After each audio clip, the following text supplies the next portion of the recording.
नमस्कार दोस्तों, स्वागत है आपका देसी स्पूक पे, जहाँ हम बात करते हैं हॉरर, माइथोलॉजी और रियल लाइफ हॉरर इंसिडेंट्स के बारे में। आज की जो कहानी है वो मैं बस एमपी से आई है। नाम और जगह का डिस्क्लोज नहीं होगा ड्यू टू प्राइवेसी रीजंस। ये जब कहानी मैंने पूरी सुनी तो मेरे खुद के रोंगटे खड़े हो गए, और मैं जानता हूँ अगर आप इस कहानी को पूरा सुन लेंगे तो आपके भी रोंगटे खड़े हो जाएंगे।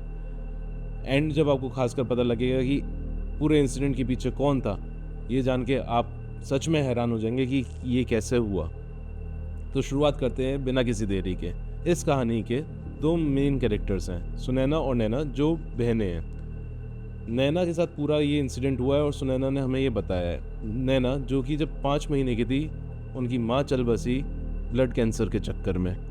तो नैना की चाची, जो कि सुनैना की मासी लगती हैं, उन्होंने नैना को अडॉप्ट किया क्योंकि नैना के घर में कोई संभालने वाला नहीं था। संभालता कौन, क्योंकि उनकी जो 2 बड़ी बहनें और जो 2 बड़े भाई थे वो इतने बड़े नहीं थे कि नैना की जिम्मेदारी ले, और उनके जो फादर थे वो हमेशा काम से बाहर रहते थे।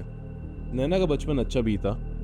10th होने के बाद वो अपने घर पे वापस आती हैं जिधर वो पैदा हुई थी, जहाँ उनकी माँ रहा करती थी, जहाँ उनकी अभी फैमिली रहती है। तब तक उनकी दोनों बड़ी बहनों की शादी हो गई थी।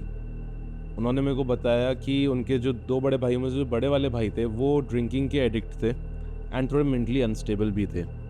नैना की चाची भी पास में रहा करती थी, और ये सब कुछ जब हुआ तो नैना की चाची वॉज द वन जिन्होंने नैना को अपनी बेटी की तरह रख के बचाने की कोशिश करी। नैना जब अपने घर वापस जाती हैं तो जिस कमरे में वो सोती थी वो सेम कमरा था जहाँ उनकी माँ सोया करती थी। एंड उनके साथ उधर से किस्से होना शुरू हो गए। धीरे धीरे उनकी आदत बन गई थी अपने हाथ को काटने की, और घर से गायब हो जाती थी। गायब होके कहाँ मिलती थी? गांव के शमशान घाट पे। उस गांव का शमशान घाट थोड़ा अलग था दूसरे गांव के शमशान घाटों से। उस गांव के शमशान घाट के पास नदी थी, बाकी जो आसपास के गांव थे उनके शमशान घाट के पास तालाब हुआ करते थे।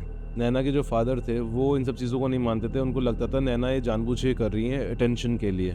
बट नैना के साथ दिक्कतें सच में बढ़ती जा रही थी। वो अपने हाथ काटती रहती थी, अपने बाल नोचती थी और चिल्लाती रहती थी। आसपास के लोग भी कहते थे कि इसके साथ कोई दिक्कत है, इसके ऊपर कुछ आ गया है, बट उनके फादर नहीं मानते थे।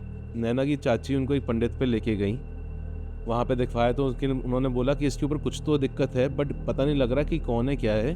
तो उसको एक धागा बांध दूँ, तावीज़ जैसा कुछ बांधा, और उसको बोला कि तू किसी की भी मौत पे या फिर किसी के भी जन्म पे नहीं जाएगी, वरना ये तावीज़ खंडित हो जाएगा। पर होता है कई बार, आप खुशी का जब कुछ होता है, गम का होता है, आप भूल जाते हो और आप चले जाते हो, और ऐसा ही हुआ। एंड उनका तावीज़ खंडित हो गया। तावीज़ खंडित हुआ तो वापस वही किस्सा होना शुरू हो गया। फिर उन्होंने वापस तावीज़ बंधवाया और नैना वापस आके अपनी चाची के रहने लग गई। तावीज़ बंधवा के उधर रहने लगी तो उनको लगा कि यार यहाँ पे तो कुछ होगा नहीं, मैं उधर रहती हूँ तो दिक्कत होती थी। तो उन्होंने तावीज़ उतार दिया। वो उनकी थी सबसे बड़ी गलती। तावीज़ उतार के सोई रात को उठी पानी पीने के लिए तो देखती है हाथ पे कुछ लाल पट्टी बंधी हुई है। वो लाल पट्टी उतार के फेंकती हैं और पानी पीने चली जाती हैं। फिर वापस सोने आती हैं तो देखती हैं वापस बंधी हुई है। तो वो अपनी चाची को बुलाती हैं, तो चाची देखती है, उनको लगता है कुछ अजीब चीज़ है। वो उनके हाथ से निकाल के घर के बाहर फेंकने जाती हैं और फेंकने की कोशिश करती हैं, खुद गिर जाती हैं, बट वो चीज़ घर के अंदर ही रहती है। और अगले दिन वापस वही शुरू होता है कि नैना अपने हाथ काटने को लगती है। फिर उसको तावीज़ वापस पहनाया जाता है ताकि वो सारी चीज़ें दूर हों। कुछ टाइम बाद की बात है, नैना अपने एक्चुअल वाले घर पे गई थी एंड वहाँ पर थी तो उनसे उनका तावीज़ कहीं गिर गया या खंडित हो गया, और पता नहीं चला किसी को। थोड़ी देर बाद वो घर से गायब हो जाती है। उनका फ़ोन उनके घर पे ही पड़ा हुआ था। उनके फ़ोन से कोई फ़ोन करता है। उनके जो 2 भाइयों में से दूसरे वाले भाई थे, जो नॉर्मल थे, जो अपनी जॉब पे जाया करते थे, उनको फ़ोन करते हैं एंड एक मेल आवाज़ में आती है कि तू अगर अपनी बहन को बचाना चाहता है तो शमशान घाट चला जा, वो उधर है। वो क्योंकि बाहर थे गाँव से तो पैनिक कर गए, और उन्होंने सोचा कि क्या करूं, तो उन्होंने अपने दोस्तों को फ़ोन किया। उनके दोस्तों ने नैना को ढूंढा तो उनको नैना उधर ही मिली, शमशान घाट की नदी में तैरती हुई। तैर नहीं रही थी एक्चुअली, वो पड़ी हुई थी नदी में और बाल नोच रही थी, कह रही थी वो मेरे को ले जाएगी, वो मेरे को ले जाएगी, और उसको वापस लेके आते हैं। उनके साथ ये सब चल ही रहा था। उस बीच में मैं एक चीज़ बताना भूल गया, जो उनके बड़े वाले भाई थे जो मेंटली अपसेट थे, उन्होंने भी एक बार आव ताव में, पता नहीं उनके ऊपर क्या हुआ कैसे हुआ, उन्होंने अपनी छोटी बहन के साथ दुष्कर्म करने की कोशिश करी। वो तो नैना ने आवाज़ लगाई, चिल्लाना शुरू कर दिया। तो गांव वाले आ गए, आस पड़ोस के लोग आ गए तो वो बच गई। सो नैना की मासी ने देखा कि ये हालत बद से बदतर हो रही है, नैना की मेंटल स्टेट ख़राब हो रही है, सब खराब हो रहा है। उसको वो लेके गई किसी और बाबा के पास। थोड़ा इधर उधर घूमे, देखा तो एक बाबा मिले जो कि काफ़ी सिद्ध थे, जिन्होंने नैना को देखते ही बता दिया कि उसके साथ क्या हुआ है बचपन से। और उन्होंने बताया कि ये जो इनके साथ लगी हुई आत्मा जो इन्हें परेशान कर रही है, वो कोई और नहीं, उनकी माँ की आत्मा है। बाबा ने बताया कि इनकी माँ की आत्मा को शांति नहीं मिली है और वो परेशान घूम रही है, और वो अकेली परेशान नहीं है, वो आसपास में जितनी और आत्माएं हैं उसको लेके अपनी बेटी को परेशान कर रही है।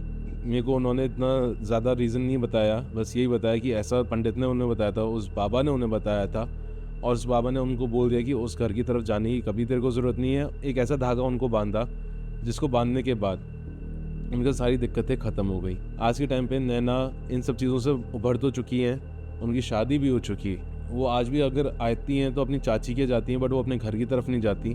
वो आज भी वो धागा बांधे रहती हैं, वो आज भी वो बाबा के उसमें जाती रहती हैं, और आज भी वो सारी पाठ पूजाएँ करती हैं। एंड में आके मैं क्या ही बोलूँ, जब पूरी कहानी सुनी मैं खुद हैरान रह गया कि एक माँ की आत्मा अपनी बेटी को परेशान कर रही है।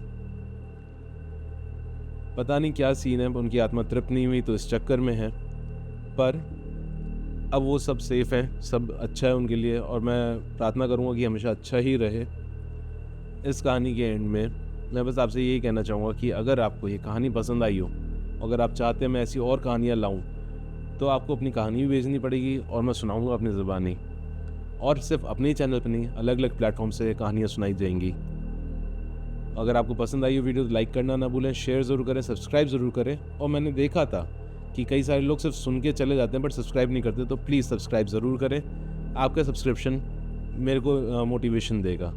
अंटिल नेक्स्ट टाइम, ध्यान रखें।